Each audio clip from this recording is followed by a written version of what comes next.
Hello everyone, welcome back to the channel. Huge thank you to Dixieland RC, RC Addict, Darkside 3D Printing, and A&M Garage. All of these are fantastic companies, built by fantastic people, family run, and just great down-to-earth people. Support them if you can. Today we are going to actually be talking about A&M Garage and their newest skid. The Delrin low profile comp base skid. Okay, now keep in mind this is not a easy direct bolt up. You will need extra components. We're going to talk about those. Also, it is minded as a competitive product. Okay, with that in mind, I want you to understand clearly this is not a complete replacement for this. This is not going anywhere. These are both awesome products and have their purpose. So if you have one of these, don't think just because this come out, you have to run to this. However, if you want more performance, then I would suggest trying this. A lot of the stuff that gets done to use this should honestly be done, in my opinion, anyhow. So if you're running this skid, the metal one, it's a fantastic skid. Nothing wrong with running it. I still suggest it highly. So let's dig into this. This is going to be a conversion from this directly to this. And I also have a video if you have a box stock TF2, like a Marlin, the new Midnight Edition, something of that nature. The other video would be a better one for you to view. However, you can view this one too. Maybe this metal skid is a setup that would be more to your liking. So now in this video, something important to keep in mind is the new parts you will need. So the factory intermediate shaft, the intermediate shaft is the shaft that goes from the transmission to the transfer case. Okay, it's a silver shiny one, this chromish one here. You will need one with universals in it. What I'm going to do is drop links in the video for a couple different ones. This one, I use the Boom Racing Badass drive shafts. They are absolutely my favorite drive shaft currently.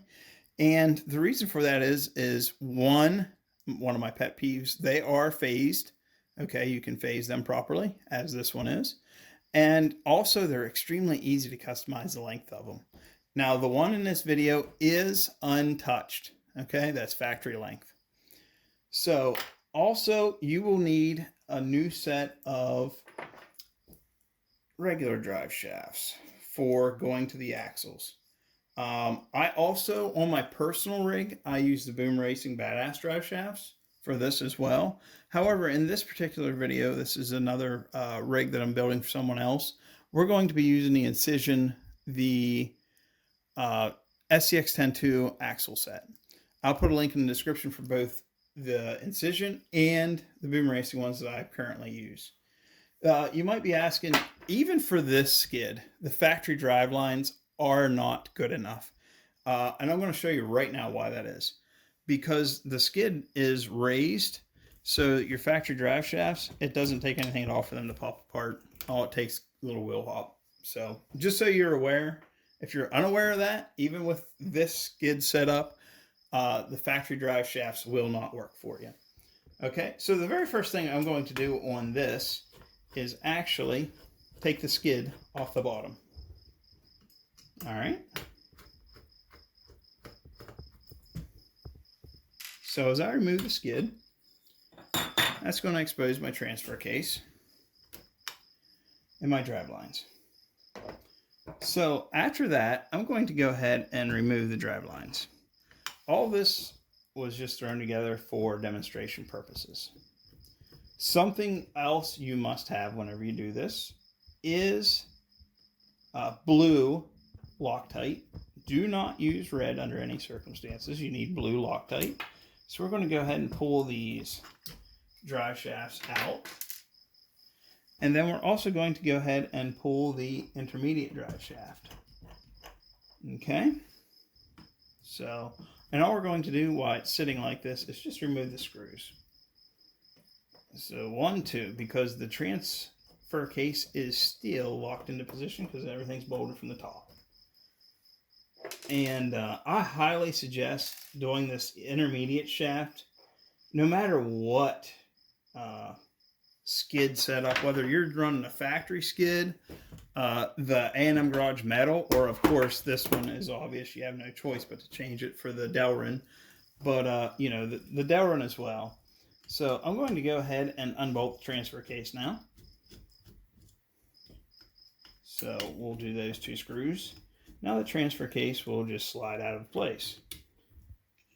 And something to really take note here is, keep in mind, this transfer case is in non-overdrive configuration when mounting from the top. This is important. Right now our screws are going down through, the transfer case is sitting upside down, and we're mounting this transfer case from the top of the chassis. Okay? This is going to play very important here in a minute, because I'm going to show you what you're going to have to do. I'm assuming you're keeping non-overdrive in the transfer case itself. I may catch a little heat for this, and that's fine. I personally do not see a need to flip the transfer case for the overdrive configuration if you were running an AR44 axle gear set. Okay? There's so many options out there for the AR44s to have so much variety of overdrive that I personally don't like doing the transfer case. That's just my personal preference. So by all means, if you want to do the transfer case flip, do it. But this is going to play very important. Right now, mounting from the top, this transfer case is set up for non-overdrive. I'm going to show you this in a second. Next, after we do that, we are going to go ahead and remove the battery tray, as well as the upper mount for the transfer case. Okay, this is all going to just come out in one piece. Keep in mind there is a spacer. The 2 screws I'm undoing right now, currently, there is a spacer underneath there, so just don't lose that spacer. You may want to go back to this metal skid, this metal setup, okay?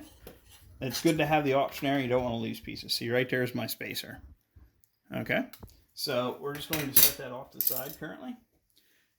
We can go ahead and pull the intermediate shaft. All right, so that's pulled. While I have this sitting here, I'm going to go ahead and flip it back over, and we are going to go ahead and mount the Delrin skid. All right, I'm just doing this a way that's easiest to show you. Now, the Delrin skid, as you look at the Delrin skid, you see a bigger cutout in it, okay? This cutout right here is larger than this one, all right? It's more depth to it into the skid itself. So anyhow, that is important to note because that is the front, okay? And the reason it's done this way is to try to give as much material up front as possible so that rocks, sticks, whatever, come in and hit on the skid and still are able to deflect. So that's why it's done the way it's done. So we're going to go ahead and put that in. Now, while I have it sitting here, I'm just going to go ahead and throw this half the intermediate shaft in. Just because it's easy for me at the moment. It's sitting right in front of me. I'm looking at it. I'm going to do it. So there's that one. All right, now I'm going to go ahead and flip this way. For the rest of this video, this is pretty much how it's going to stay. So we have our transfer case. All right, now this is where it's important I was talking to you about. So for me to mount this transfer case, I'm now mounting from the bottom. Well, if I do that, I got to flip it this way. Well, wait a second. That's overdrive configuration. All right, since the transfer case is getting flipped back to the factory position again with this particular skid over the metal one, you have to take it back apart if you're running non-overdrive. Now, if you want to convert to overdrive, you've just done it, okay? If you had your other skid, if you had your metal skid on and you decided, hey, I want to do overdrive on this new skid, you're already in configuration for overdrive. You're done, okay? However, if you're non overdrive, you have to take the transmission apart, and we're going to do it. One other note here, why I have this sitting, is if you're going to run overdrive configuration, if you flip that over and you want to do overdrive, you are going to be mounting up in the back holes. Okay? Back holes of the skid are the ones you're going to utilize. All right, so what we're going to do is set this up for non-overdrive. So we undo, there's 6 screws in the transfer case. I have another video showing this. And we're just going to take the transfer case, pop the shaft out of it if it wants to actually come out for us.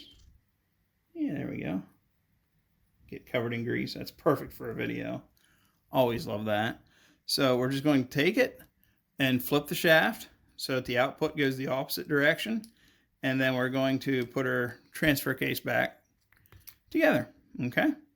And look terrible while doing it on video. So now we're just going to put all 6 of our screws back in. Keep in mind if this is where you would be blue Loctiting, okay? So a little blue Loctite go a long way right here. And after we do that, we are now going to go ahead and install the other half of our intermediate shaft. Okay.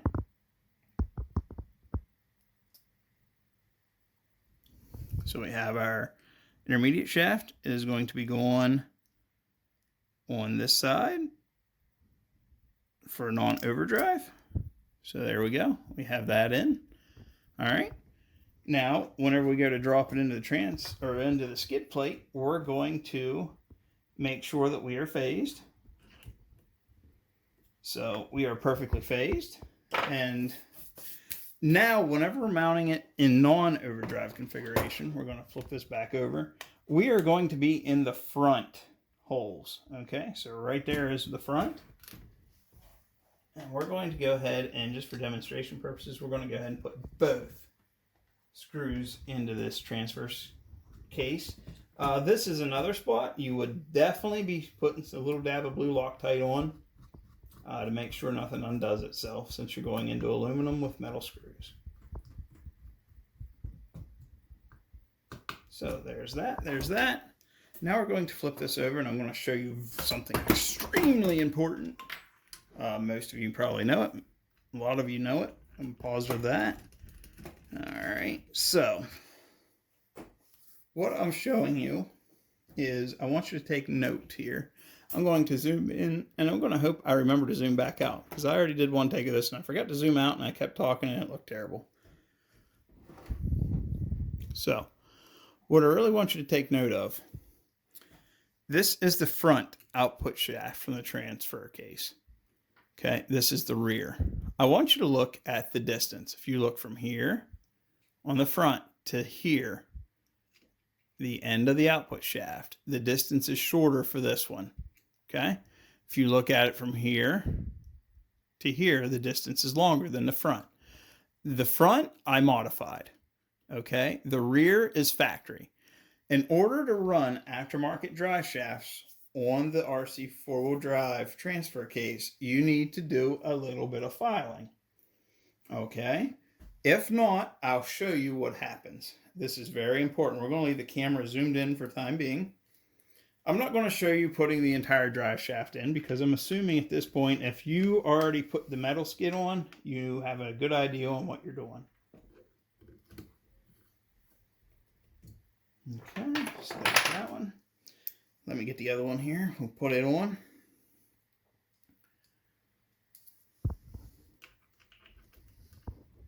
And all that is doing is allowing clearance. So we're going to rotate that over. All right. Let's see if the camera can pick that up. All right. There. We can see on the front one, you can see daylight through that one. Okay. The rear is actually into the universal part. It's into the ball.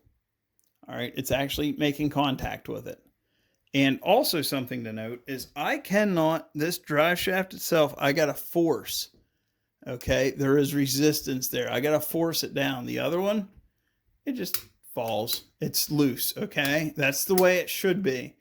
So in order for you to run aftermarket drive shafts, you need to file. It takes 30 seconds. You're only taking a millimeter and a half off of that, okay? And that's it. Then you can run aftermarket drive shafts like the Axial, Wild Boar 8s, HDs, all that stuff. The Boom Racings, the Vanquish, Incision ones, the sky's the limit, okay? It really helps with trail repair and just general, you know, making sure you have what you need. So now I'm going to go ahead and zoom out so that I'm not talking, looking at the transfer case the whole video. One last part of this video is the battery mounting and ESC mounting, okay? So you're going to use the sliders. If you do not have the sliders, then you're going to have to customize your own pieces to do your mounting, okay? Thankfully, there's still honestly a lot of room in here to be able to do things that you want to do. The A&M Garage, the Delrin skid, comes with all the hardware to mount the skid. Also comes with a piece of 3D printed, it's a battery tray. And what it is it's designed to double side tape to the slider. Either side, okay, they're the same. Double side tape to the slider, and then has Velcro on the, you put your own Velcro. I want to emphasize that it does not come with tape or Velcro. You use your own double-sided tape, use your own Velcro. You double-side tape the 3D printed part, and then you Velcro the battery to that. That sits your battery right on top of your body post, and that allows that battery, you to run a larger battery like a 3000, or you might be able to get a 5000. You may be pushing it there, but you know, that would definitely give you a 3000 depending on your interior selection, things of that nature.